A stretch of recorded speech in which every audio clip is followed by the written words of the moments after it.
エモンレポートへようこそ。こんにちは。オプショントレードのコミュニティギルド集会所ご案内役のみやびです。今回は日経225オプション取引の守護神と破壊神をざっくり解説。オプションの基礎中の基礎、プットとコールの関係を紐解いていきます。オプショントレードを実践していく上で必ず押さえておきたい重要な内容となっていますので、ぜひ最後までお付き合いください。その前に私から少しだけご案内です。この動画シリーズはブログのエモンレポートを保管する内容でオプション取引を解説していきます。オプション取引は鋭い刃物のようなもので、正しく使えば便利な道具です。しかし使い方を間違えると自分を傷つけてしまいます。ここでは教科書に書いてある程度の基本的なオプション用語の解説はしませんので、もし意味のわからない言葉が出てきたときはご自身で調べながら少しずつ進むといいと思います。オプションの構造上、知識と経験が不十分のまま迂闊に飛び込むと簡単に持っていかれる世界です。わけがわからないようであれば手出しは控えましょう。ご自身で学びながら、まずスマイルキャッチャーなどのツールを使い、さまざまな相場の局面でシミュレーショントレードを重ねていくことをお勧めします。またオプショントレードのコミュニティギルド集会所に参加してみて、トレード現場で交わされる私たちの生の声を見聞きするのも勉強になるでしょう。その上でオプションの持つ可能性や危険性を理解し、納得した上で実践するべきだと私は思っています。くどいようですが、オプション取引は簡単には稼がせてくれません。稼ぐためには今すぐ誰でも簡単にという安易な考えは捨て、熱意を持って自らの力で学習し、時間をかけて知識と経験を積んでいく必要があります。それが上達の最短ルートだと確信しています。絶対にオプション取引で成功したい。エモンレポートやギルド集会所はそんな情熱や勤勉さを持った皆様の助けになることを目指しお届けしていきます。それでは本編に行きましょう。原資産。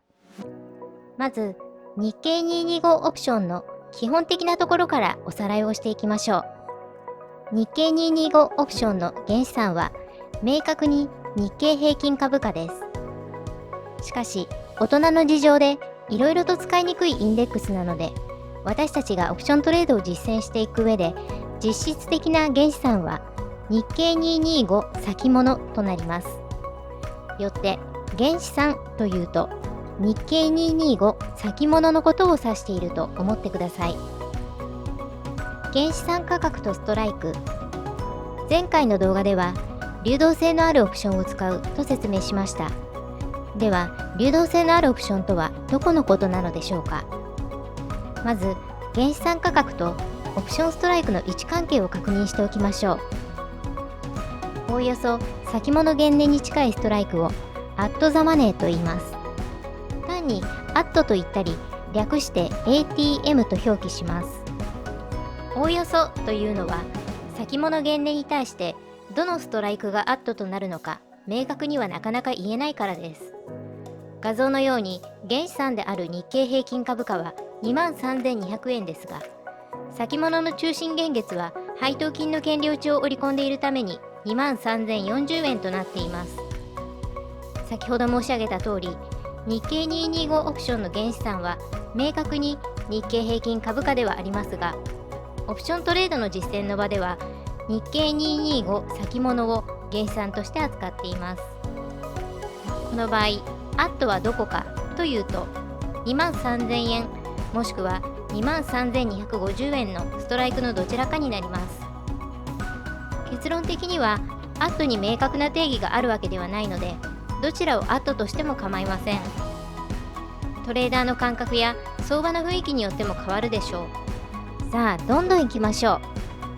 う。本質的価値を持たないオプションのことをアウト・オブ・ザ・マネーと言います。単にアウトと言ったり略して OTM と表記します。とっさに本質的価値という教科書的なワードを使ってしまいましたが、オプショントレードの実践では本質的価値について気にすることはありませんのでどうでもいいです。最も流動性があるオプションはこのアウトになります。次に流動性があるのはアットです。よって、オプショントレードはアウトとアットのオプションをメインに扱っていくことになります。アウトのうちアットにほど近いストライクをニアザマネーと言います。単にニアと言ったり、略して NTM と表記します。さらに、アウトのうち遥か彼方、遠くのストライクをファーアウトオブザマネーと言います。単にファーと言ったり、略して FOTM と表記します。ファーのオプションはクズオプションなどと言われ、言葉通り数円というゴミみたいな価格で取引されています。実はこのクズオプションが大量に買われることがあります。S q まで到底届くとは思えない遥か彼方のクズオプションなど、売る以外に需要があるのかと思われるかもしれません。確かにクズオプションの売り手は売れば売るほど儲かりますので、何枚でも喜んで売ってくれるでしょう。それでは一体誰が何のために大量買いしていくのでしょうか。ボラティリティトレードの実践上で、クズオプションは非常に重要な特性を備えています。ですので、クズオプションを大量に仕込む買い手は、クズオプションが持つその特性を最大限に生かそうと考えている意図が透けて見えます。クズオプションの大量買いを見て、このような読みができれば、次にマーケットに起きるであろう変化に備えることができるかもしれません。このテーマだけで一日中話してられますので、詳しくはまた別の動画にします。次に行きます。本質的価値を持つオプションのことをインザマネーと言います。単にインと言ったり、略して ITM と表記します。基本的にインのオプションは流動性が薄く、いじりづらい環境ではありますが、ATM に近いところであれば問題はありません。インのオプションのうち、遥か彼方、遠くのストライクをディープインザマネーと言います。単にディープインと言ったり、略して DITM と表記します。よく、オプションはインさせてはならないと言われます。心理的な意味なのか、流動性のことなのか、その意図は分かりませんが、インしても特に大きな問題は起きません。なぜなら、逆サイドのオプションはアウトとなっており、流動性が生まれているので、プットコールパリティにより損益ロックが可能だからです。ですので、マーケットの急変や窓開けなどで突然インしてしまっても流動性に困ることはないでしょう。でもその時、爆益なのか爆損なのか気になるところではあります。プットコールパリティはオプションの構造を語る上でとても重要なので、この後に解説していきます。ここまで原資産価格とストライクの位置関係を見てきました。原資産の変動でストライクの位置関係は変わります。例えば、相場が大幅に下落すれば、アットのプットはインし、アウトのプットはアットとなります。アットのコールはアウトとなり、インのコールはアットとなります。プットコールパリティ。ここからはオプションの期間とも言える話になります。非常に重要な内容であり、完璧に理解しておきたい部分です。しかし、同時に超退屈でもあるので、個人的にさらっと流してお話しします。オプションマーケットには、プットコールパリティの最低理論が存在しています。この理論は常に、そしてほぼ完璧に機能していることで、オプションマーケットは成立しています。プットコールパリティが破綻するということは、オプションマーケットそのものの破綻を意味しており、この最低理論はオプションの守護神と言っても言い過ぎではないでしょう。さて、ほぼ確実に権利行使されるであろうディープインのコールオプションのデルタはほぼプラス1です。その時、同じストライクのプットオプションはファーであり、ほぼ確実に権利行使されることはないので、デルタはほぼ0となります。アットのオプションの場合はどうでしょうか。アットのコールとプットは権利行使されるかされないか五分五分となるので、デルタはそれぞれ 0.5 ずつです。何が言いたいのかというと、同一現月かつ同一ストライクのプットとコールのデルタの絶対値の和は必ず1となるということです。これは同一現月かつ同一ストライクのプットとコールのオプションは